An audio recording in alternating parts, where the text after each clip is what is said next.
Thank you, everyone, for attending this week's PermafrostNet seminar. I'd like to start by introducing our speaker. So, Zhina Rezvani is a PhD candidate in geotechnical engineering at Carleton University. She started her journey with a bachelor's degree in civil engineering, where she developed a strong interest in soil mechanics and geotechnical engineering. This led her to pursue a Master of Science in Geotechnical Engineering, during which she conducted research on soil liquefaction. Motivated by a growing interest in the effects of climate change on engineering practice, Zhina now focuses on the impacts of climate change on the serviceability of the Hudson Bay Railway under current and future climate scenarios. Using a combination of numerical modeling, fieldwork, and desktop studies, she aims to simulate and predict the railway's long-term stability. In her spare time, Zhina enjoys reading, hiking, cooking, and dancing. She is also passionate about traveling and exploring historical sites. Go ahead. Thank you so much, Gabriel. Good afternoon, everyone. Thanks for joining my talk today. Today, as Gabriel just said, I'm going to talk about my PhD research titled Assessing Thaw Settlement Vulnerability of the Hudson Bay Railway in the Face of Climate Change. And this work is done under supervision of Dr. Sean Kenny and Dr. Mehdi Kuraba at Carleton. Today, the topics that we're going to cover, first of all, we're going to have a brief review over permafrost and climate change in Canada, then an introduction and background about Hudson Bay Railway, and then we're going to briefly mention some fundamentals of frozen ground engineering, and then the research methodology that we're using in our study, and finally, the results and next steps in this research. I think we're all quite familiar with the definition of permafrost, and we know that permafrost refers to a ground that stays at or below 0 Celsius degrees for at least 2 consecutive years. There are different systems that we can categorize permafrost, but according to one of these classifications, we can classify permafrost in 3 major categories. The first one is continuous permafrost, second, the discontinuous permafrost, and the third group as sporadic and isolated permafrost. On this map, we can see the permafrost distribution in Canada, and we can see that as we go from south to the north, the permafrost distribution turns from no permafrost zone and sporadic and isolated permafrost to continuous permafrost in northern regions. We should know that the vulnerability of each of these permafrost zones to climate change effects is different.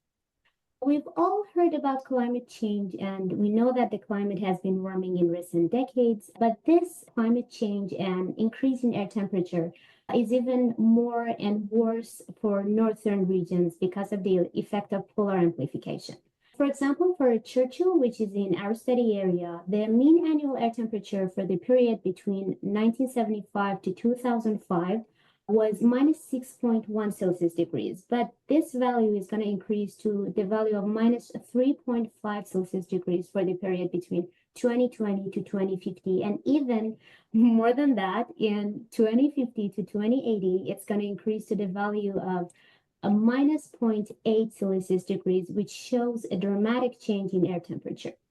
And this climate change trend and rise in air temperature will accelerate permafrost degradation and ground ice melting in northern regions, which in turn will threaten the sustainability of infrastructure built in these permafrost regions.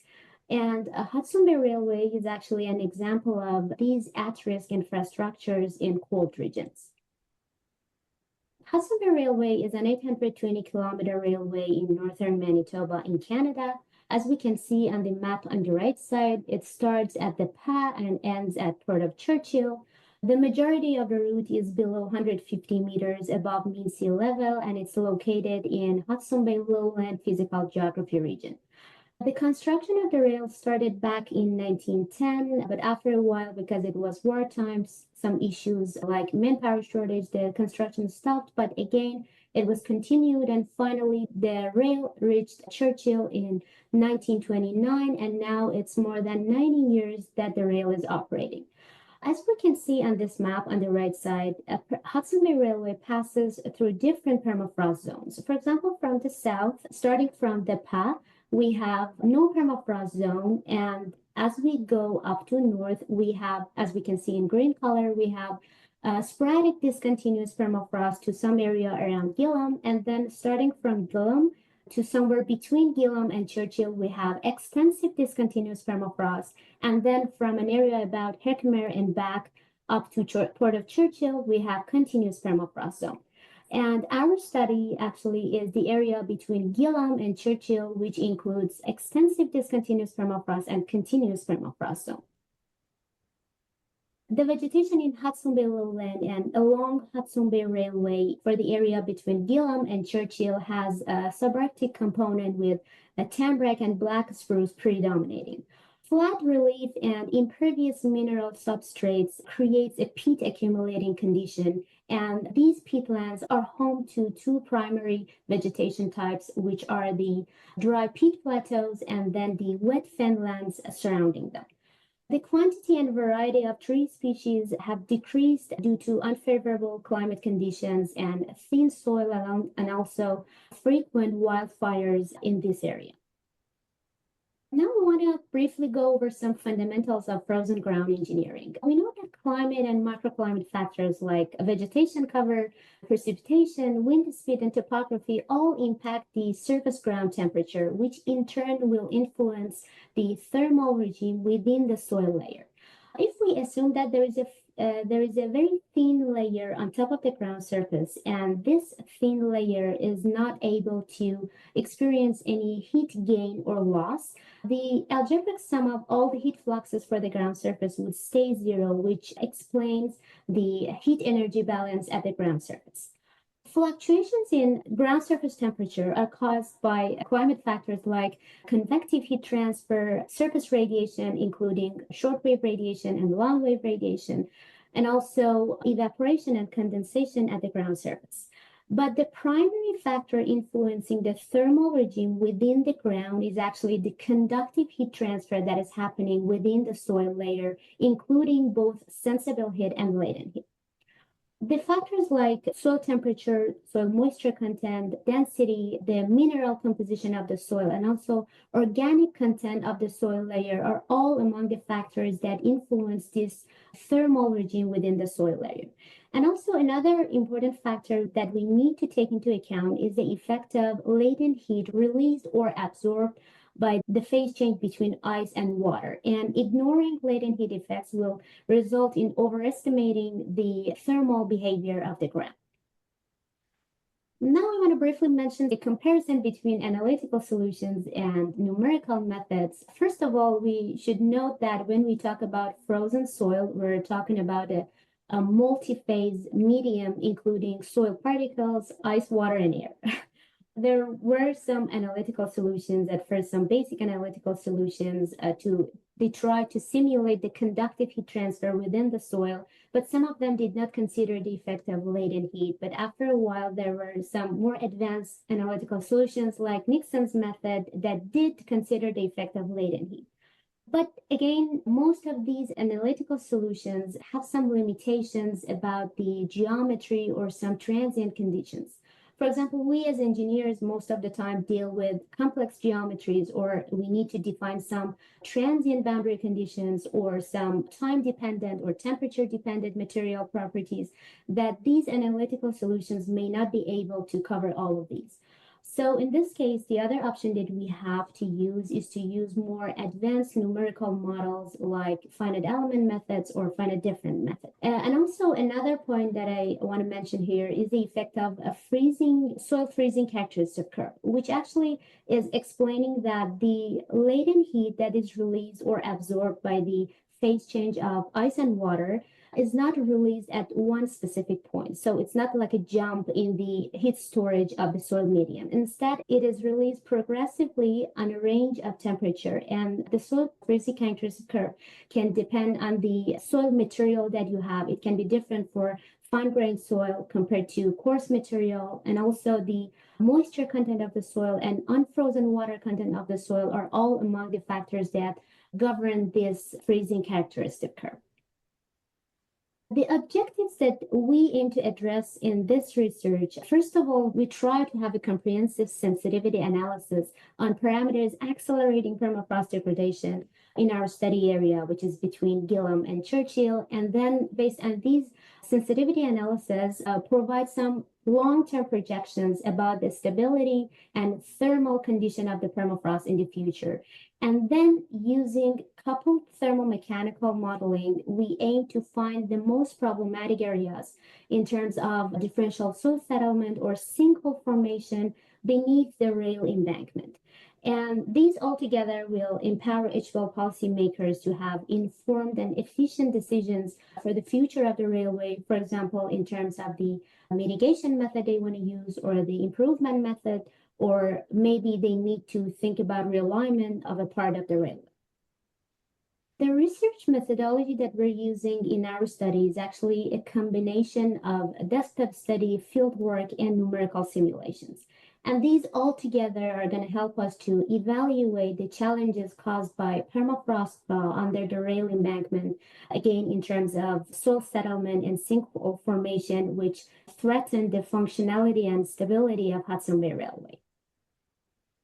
As I mentioned earlier, we know that daily and seasonal temperature fluctuations close to the ground surface are caused by localized changes in air temperature, wind speed, precipitation, solar radiation, and some other factors. We know that the value of the mean annual air temperature is not exactly the same as the value of the mean annual surface temperature, although there is not a consistent difference between these two values. There are some techniques that we use to convert these air temperature values to surface ground temperature values. And N factor is actually, the theory of N factor is actually one of these concepts.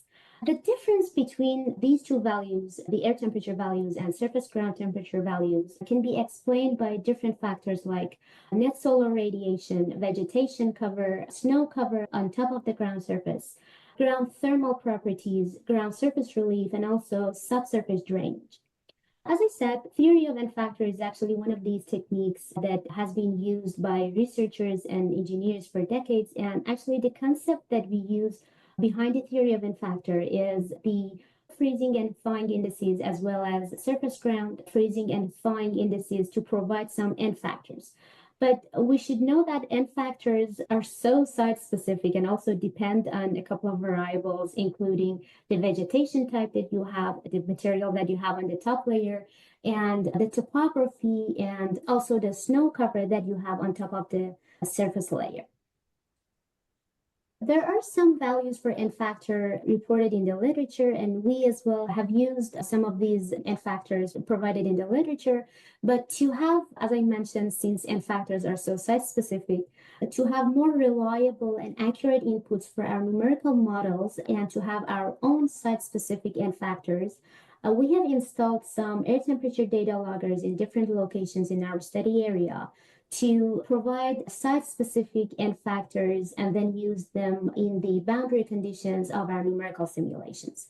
We have installed these air temperature data loggers in different locations to cover the effect of snow cover, vegetation cover, and also the topography. Some of them are installed closer to the embankment, for example, close or on the shoulder of the embankment, and some of them are installed away from the embankment. And also we have installed them in different vegetation types. Some of them are installed in the barrens and some of them are installed in the woods to see how each of these variables are affecting the N factor. And also for one of our sites that we have installed an air temperature data logger close to the embankment, we have also installed a camera and staff cage to monitor the effect of snow accumulation for that specific site and compare it with other temperature data loggers that we have there.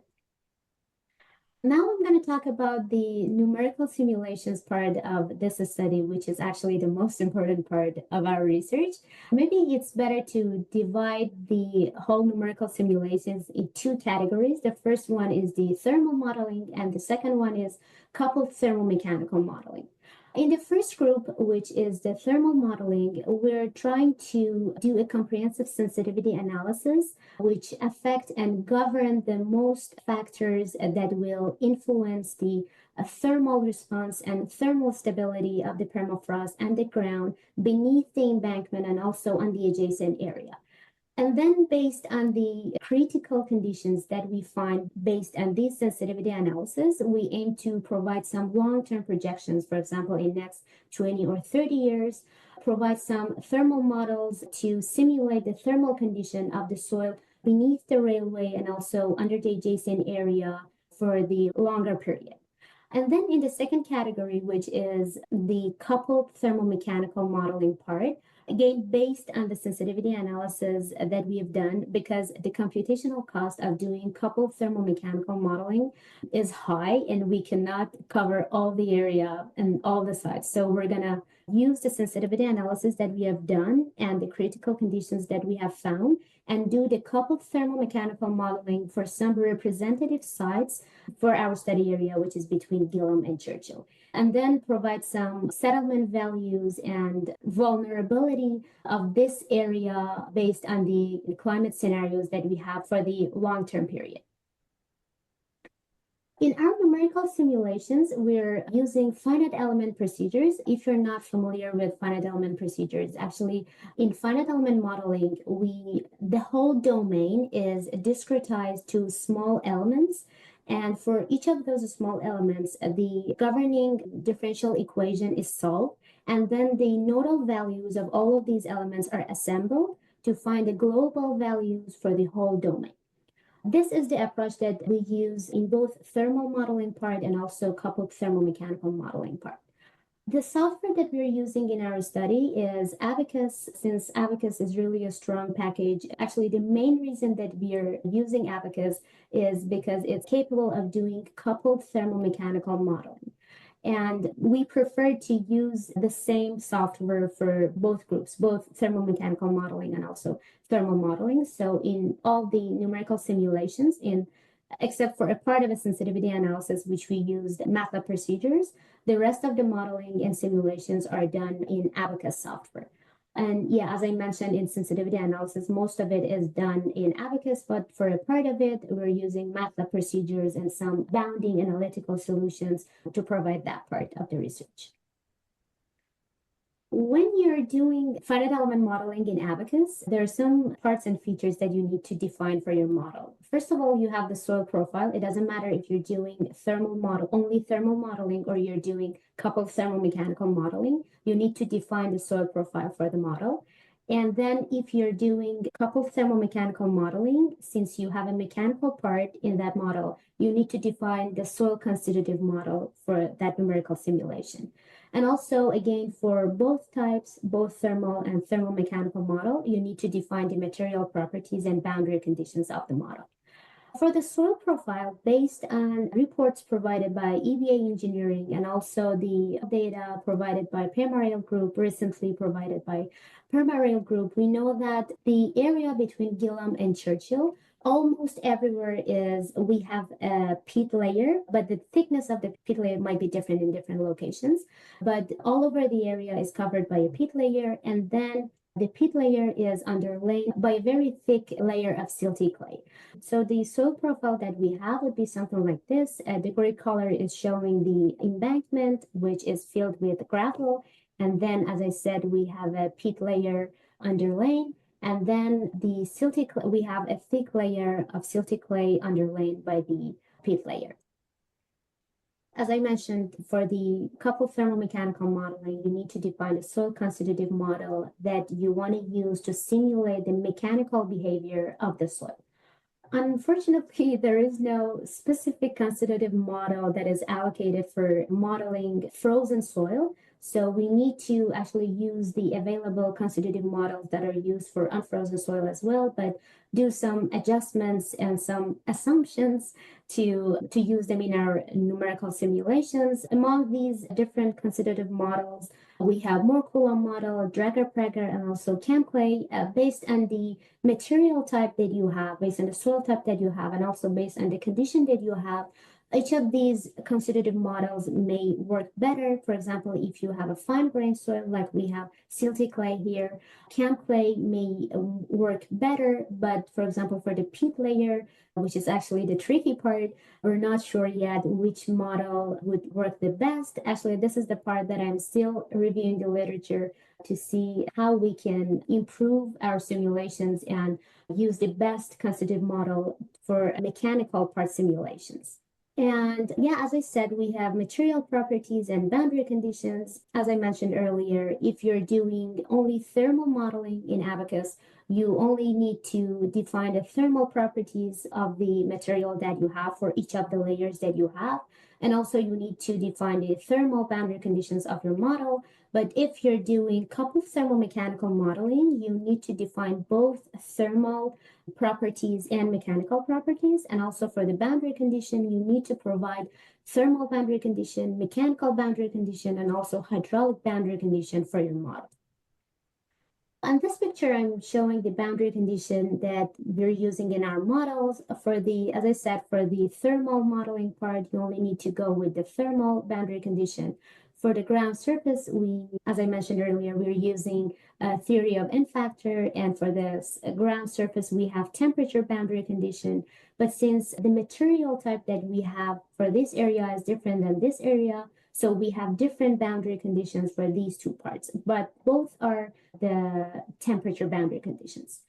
And for the bottom of the model, for the thermal boundary condition, we have geothermal heat flux at the bottom. And for the sides, to save the computational cost, we're using symmetry in our numerical simulations. So we're only modeling half of the embankment and adjacent area. But I should note that in reality, it might not be this condition. For example, because the slope of the embankment might be different, or the vegetation type that we have on different sides. For example, we might have woods on one side, and on the other side it's barrens. So it's just an assumption and might be different with reality. But based on this assumption that we have no heat flow boundary condition for the left side, and also for the right side of the model, right edge of the model, we have examined different geometries to find the best geometry and width of the model that will satisfy no heat flow boundary condition for the right edge as well.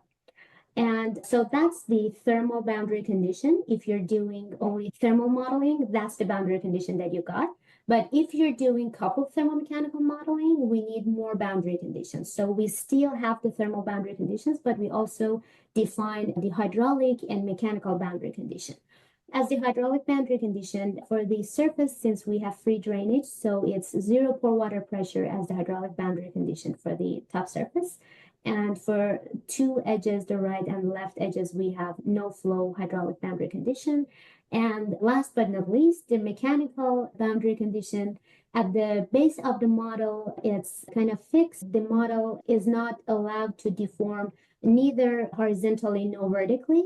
But on the right and left edges, the model is free to deform vertically, but no deformation is allowed horizontally. But at the ground surface, the model is free to deform both vertically and horizontally. Based on the sensitivity analysis that we have done, as I mentioned earlier, we know that the area between Gillam and Churchill is almost covered by peat layer, but the thickness of the peat layer, based on the reports and borehole data, the thickness of the peat layer might be different. So we have done a sensitivity analysis on the thickness of the peat layer to see how change in the thickness of this peat layer will result in a change in the active layer thickness or the thermal behavior of the ground under the embankment and also under the adjacent area. So we have this sensitivity analysis is done in Abacus using finite element procedures. We have defined three different models. The first model represents the thin layer of peat. The thickness of the peat layer under the embankment is 0.25 meter, and under the adjacent area, it's 1 meter. The second model, which represents a thick layer of peat in the model, the thickness under the embankment is 1.25 meters, and under the adjacent area, it's 2 meters.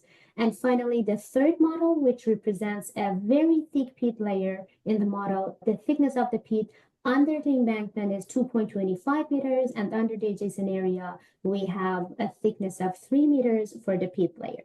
And we have done a 5-year transient heat transfer analysis, and the results show that, and also we have examined the results in 3 different locations for all 3 models. The first location is under the center line of the embankment. The second location is under the toe of the embankment. And the third location is somewhere away, about 20 meters away from the center line of the embankment.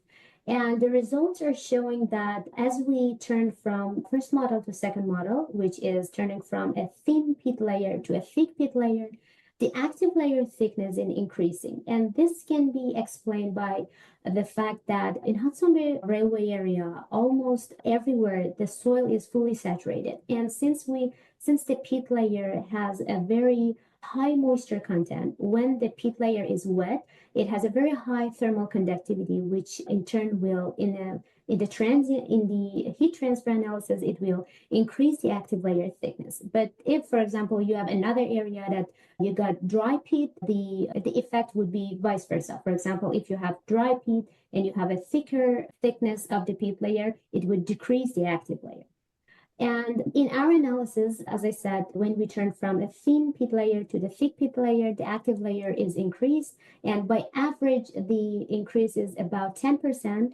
But when we turn from the second model to the third model, which is turning from a thick layer to a very thick peat layer, there is no such that increase. The results are kind of, we have less increase compared to the first transition, or the active layer thickness stays constant and there is no increase in the active layer thickness by increasing the peat layer thickness.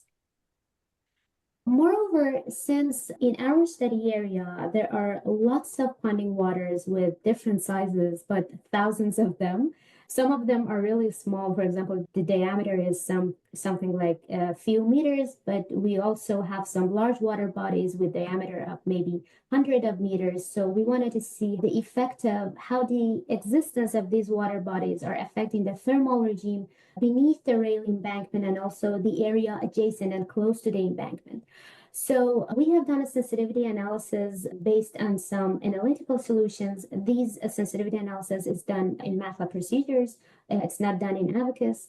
And the results are showing that the distance of the pond from the railway seems to be a more important factor compared to the pond size. For example, if you have a pond with, let's say, 200-meter diameter, but it's 500 meters away from the railway embankment, it has less effect on the thermal regime.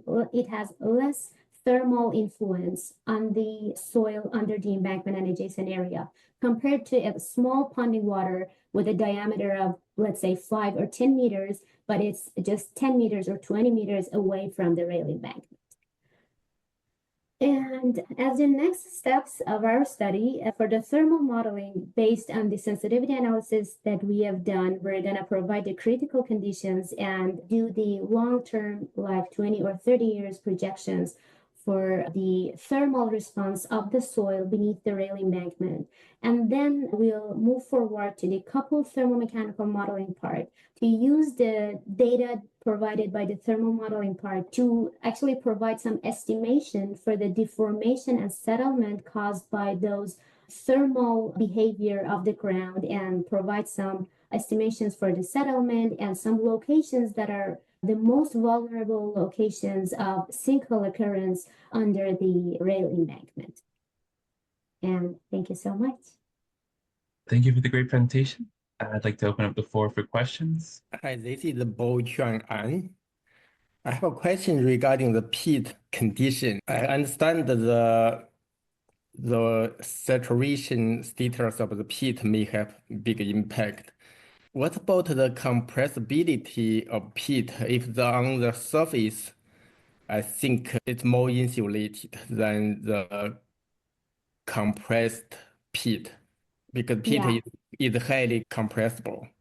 Yeah, thanks for your question. Yeah, actually, the sensitivity analysis that we have done is actually on the thermal influence of the peat layer. I completely agree that peat has high porosity and it's very compressible. So we're probably going to cover that in the next step, which is coupled thermo-mechanical modeling. But for this step, we're only looking at the thermal influence of the peat layer in the active layer. So that's why the increase in active layer thickness, it's the thermal influence of the peat layer, not the mechanical influence of the peat layer. Thank you. Hi, Zhina. Thank you for a very good presentation.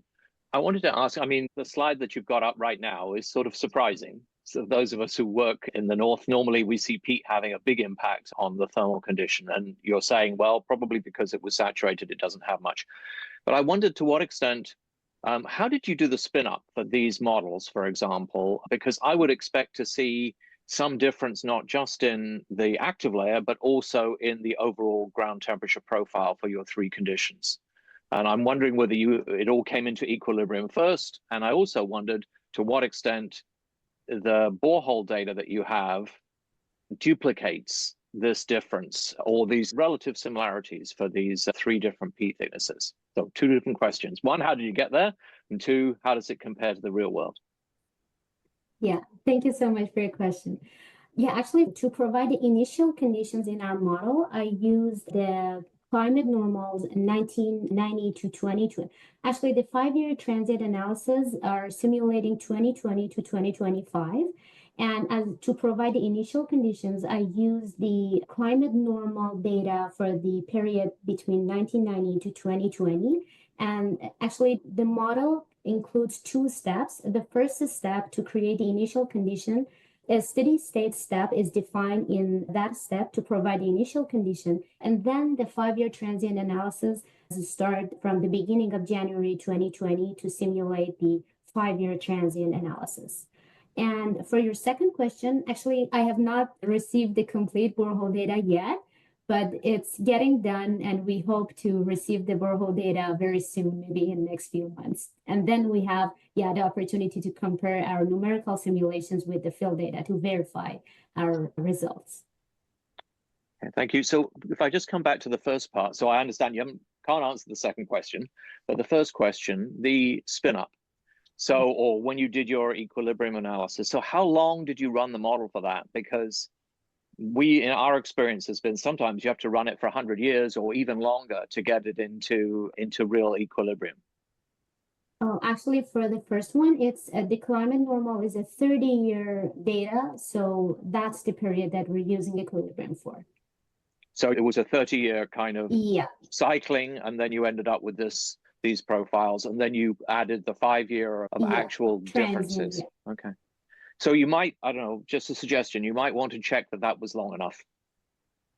Because I'm surprised that you wouldn't see more difference in what, at least looking at those profiles, obviously I can't measure, but I'm surprised that there isn't a bigger difference between the overall ground temperatures. So you might swing towards 0 or away from 0 if you ran it longer.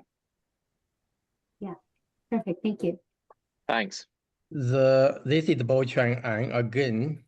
The previous asker said in the real world, we notice peat have big influence on the frost penetration.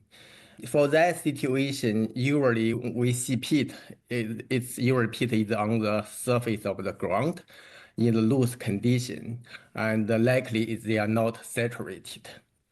But in this situation, my understanding is the peat is actually compressed by the embankment fill, so the density should be different, and more likely they are saturated.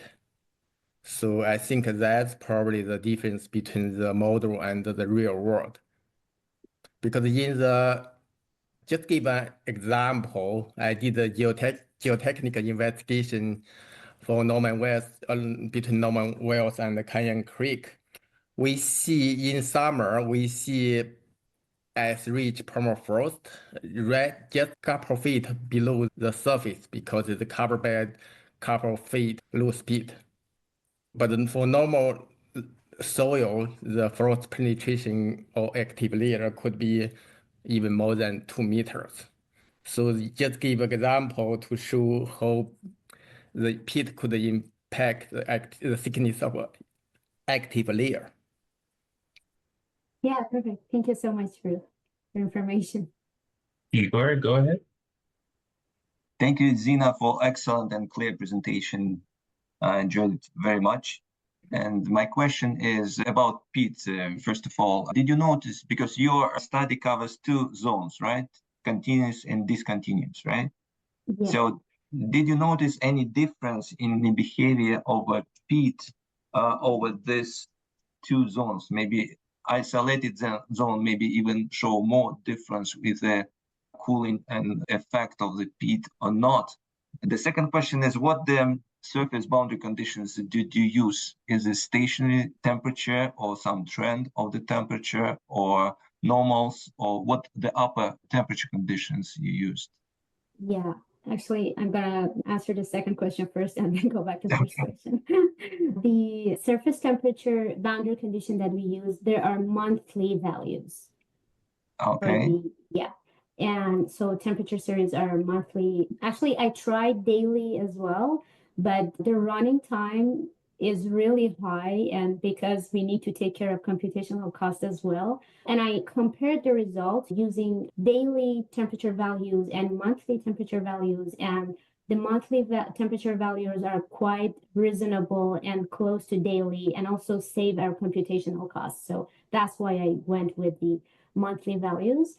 And for the first question, if you mean in the field, you mean the difference between continuous and discontinuous zone in the numerical simulations or in the field? No, probably you cannot model the difference. Yeah, If you can exactly. model the difference in different factors, which is actually give you different differences in different zones, so that would be excellent for sure. But in your modeling, probably you didn't see any differences, right? But in the Yeah. real world, because the site is excellent, you have a silty clay, you have a peat, it's all this bombs, you have in your site, so that's perfect. But did you notice any difference for zones, for different zones? Honestly, I was there last spring, so the northern side that we drilled, it was about Chesney, which is, yeah, Chesney is in continuous permafrost zone. But honestly, there wasn't any apparent difference between the peat layer, for example, Chesney, and a site around, I don't know, let's say Herkimer or somewhere like that.